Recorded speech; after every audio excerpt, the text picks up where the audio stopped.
Film ini mengisahkan tentang seorang mantan preman terkuat yang sudah tobat. Akan tapi, ia kembali beraksi setelah istrinya diculik oleh sekelompok mafia. Penasaran gimana keseruannya? Film dibuka dengan memperlihatkan dua orang mengirim barang. Mereka bernama Chung Si dan Kang Do-chul. Saat sedang menaruh beberapa barang, tiba-tiba saja Dong-chul mendapat telepon. Ternyata itu adalah seorang juragan bernama Pak Nam. Ia menawarkan sebuah kerjasama agar Dong-chul mau berinvestasi pada bisnisnya. Pak Nam berjanji bahwa Dong-chul akan mendapat keuntungan setelah 3 atau maksimal 6 bulan. Dong-chul pun penasaran bisnis apakah yang dimaksud. Dan ternyata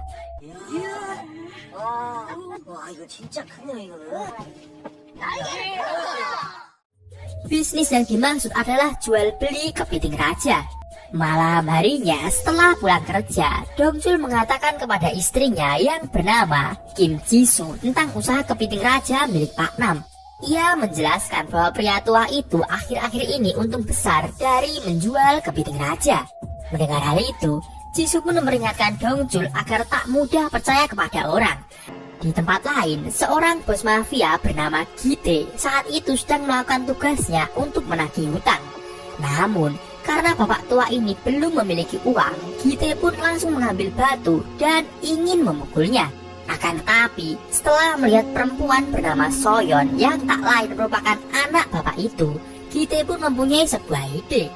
Ia akan menjadikan Soyeon sebagai jaminan selama bapak itu belum membayar hutang.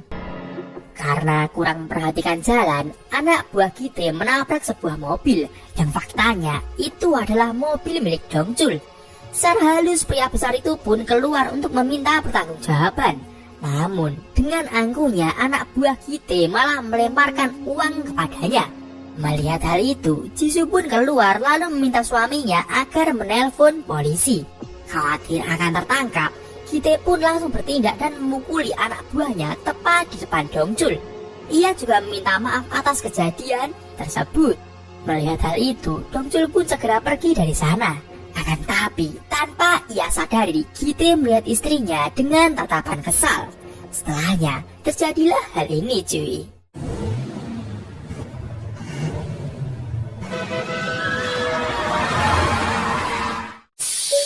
Esok harinya, Dong-chul yang sedang sarapan bersama Chung Si mendapat telepon dari Pak Nam. Ia mengabarkan bahwa kapal pengangkut kepiting mereka saat ini sedang disita oleh pemerintah Cina. Mendengar hal itu, jelas Dong-chul sangat syok. Karena hari ini adalah ulang tahun istrinya, ia pun berniat untuk mengajak Ji-soo makan di restoran mahal. Dong-chul pun berusaha untuk bersikap sebaik mungkin kepada istrinya itu. Akan tapi, Ji-soo malah mengatakan, ternyata uang jaminan mereka akan cair jika bercerai. Mendengar hal itu, Dong-chul pun menenangkan istrinya dan malah keceplosan tentang kapal pembawa kepiting. Ji-soo pun bingung dengan kapal yang dimaksud. Karena sudah terlanjur, Dong-chul pun akhirnya menjelaskan tentang investasi yang ia lakukan. Mendengar hal itu, jelas Ji-soo sangat marah sekaligus kaget. Untuk meredakan kemarahan istrinya, pria baik ini lalu mengambil kue ulang tahun yang ia simpan. Akan tapi, ternyata Ji-soo yang terlanjur kesal pulang terlebih dahulu.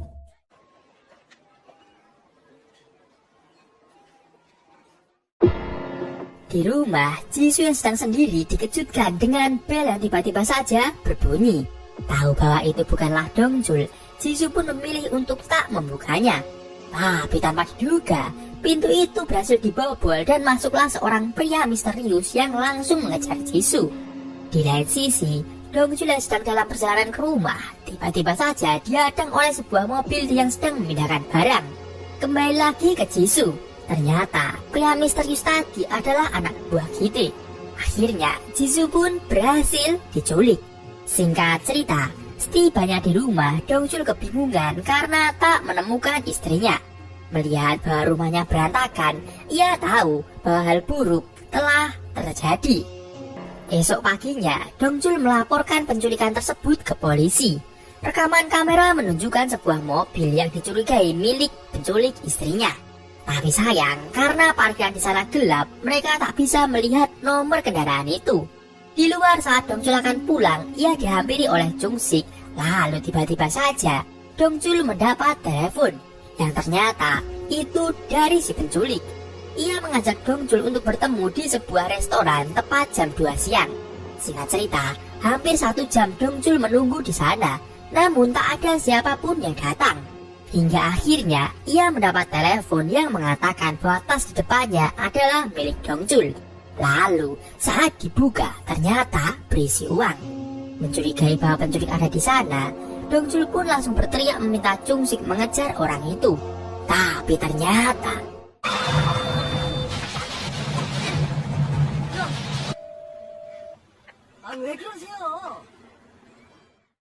mereka malah salah orang. Dongchul dan Jung-sik pun langsung membawa uang tersebut ke kantor polisi. Sebagai barang bukti, polisi meminta agar uang tersebut disimpan di sana. Saat hendak pergi, Dongchul melihat brosur yang tertempel tentang banyaknya wanita yang diculik. Ia pun merasa bahwa lapor polisi tidak akan banyak membantu. Karena butuh uang, Dongchul pun menuju ke kantor milik Pak Nam. Tanpa basa-basi, Dongchul langsung meminta pada Park yang merupakan tangan kanan Pak Nam agar uangnya dikembalikan. Jelas Park menolak dan meminta anak buahnya untuk mengusir Dongchul. Akan tapi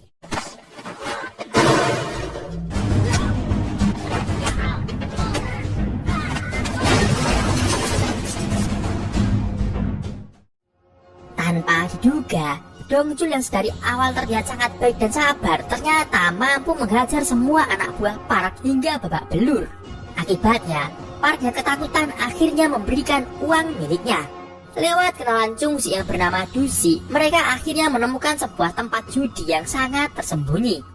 Saat bertemu dengan pemiliknya, Dongchul langsung bertanya tentang identitas pemilik mobil yang menculik istrinya. Mendengar hal tersebut, wanita ini pun langsung meminta anak buahnya untuk mengunci semua pintu. Dan pertarungan pun terjadi.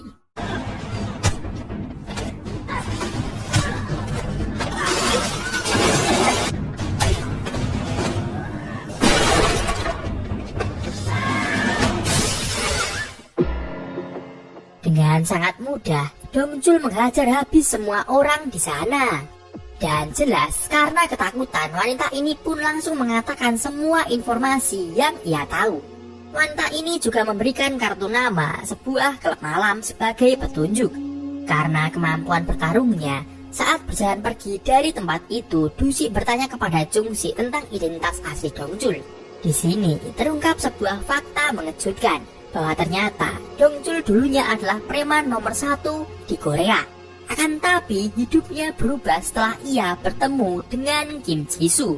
Jung-sik pun merasa bahwa para penculik istri Dongchul telah membuat urusan dengan orang yang salah. Berpindah ke parkiran sebuah klub malam, di sana saat akan masuk mobil, Dongchul melihat orang yang dulu pernah menghadang mobilnya. Kita sebut saja orang ini Seo.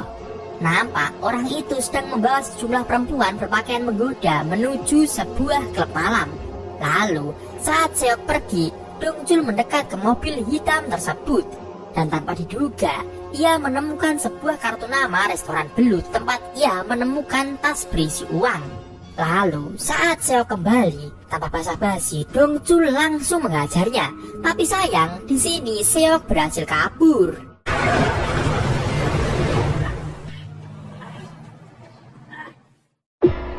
Sepulang dari sana, Dongchul pun pergi menuju kantor polisi untuk mengidentifikasi jenazah.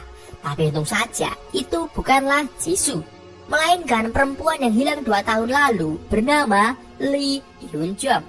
Guna mencari informasi, esok harinya, Dongchul, Jung-sik dan Dusi pergi ke rumah duka untuk bertemu suami Hyun-jung yang bernama Laedal.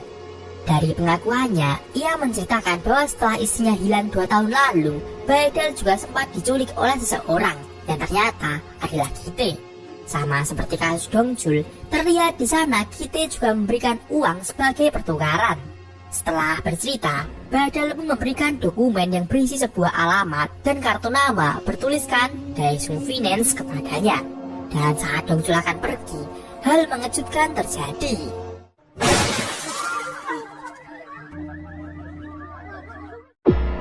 Baedal memilih untuk mengakhiri hidupnya sendiri. Singkat cerita, Dongjul pun akhirnya sampai di Daesun Finance. Di sana ia terkejut karena ternyata manajer tempat itu adalah orang yang dahulu sempat menabrak mobilnya. Tanpa banyak omong, ia langsung bertanya di mana Jisoo berada. Tapi karena tak mau mengaku, Dongjul pun memilih membawanya untuk diinterogasi. Takut rahasianya terbongkar, Gi-tae pun langsung menelpon Dongjul dan memintanya untuk membunuh manajer itu sebagai pertukaran nyawa istrinya. Karena khawatir, Dongjul pun langsung mengambil tali dan melakukan hal ini cuy.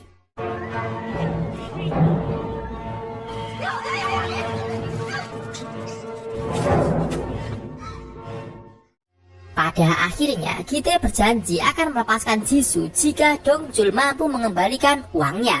Saat telepon berakhir, ternyata Dongjul tak membunuh kroco itu. Karena merasa telah dibuang bosnya, kroco ini pun memberikan semua informasi yang ia tahu. Dari pengakuannya, diketahui bahwa tujuan Gi-tae menculik para wanita adalah untuk dijual kepada orang kaya. Ia juga kadang menjadikan mereka sebagai wanita penghibur. Mendengar hal itu, Dongjul pun segera menuju kantor polisi untuk mengambil uangnya. Singkat cerita, dibantu Dusi dan Jungsi, akhirnya Dongjul berhasil membawa kembali uang itu dengan meledakkan sebuah mobil cuy. Wah gila sih ini.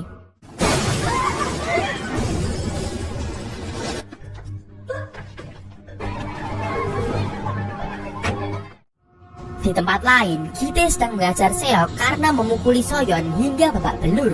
Setelah Gi-tae pergi, di tengah ketakutan, Jisoo akhirnya melihat sebuah jendela.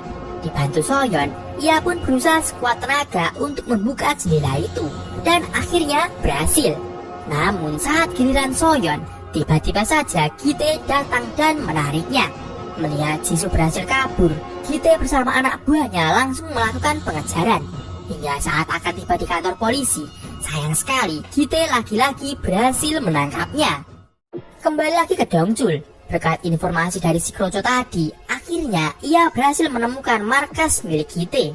Bagaikan orang yang tak memiliki rasa takut, ia pun langsung mengajar habis semua orang di sana.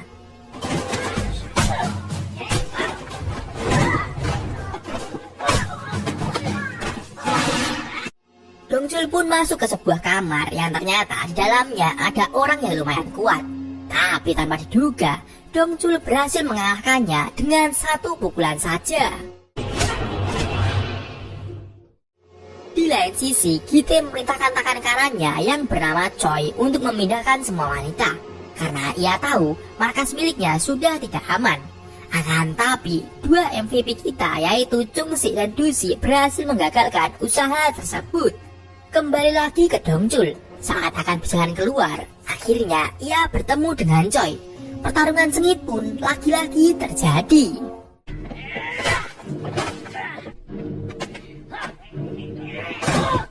Di sini, Dongjul lumayan kesulitan. Akan tapi, tetap saja akhirnya Dongjul lah pemenangnya.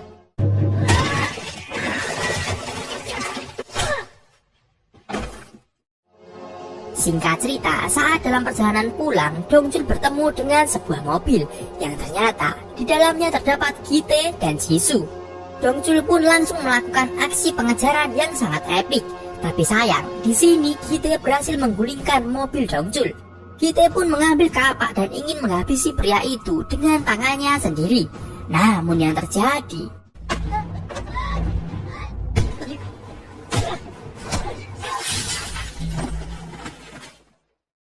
yap, Dongjul ternyata masih selamat dan melempar barudak itu hingga terpental. Karena rasa emosi yang memuncak, Dongjul pun langsung memukuli habis-habisan bos mafia tersebut. Sumpah aku di sini puas banget cuy.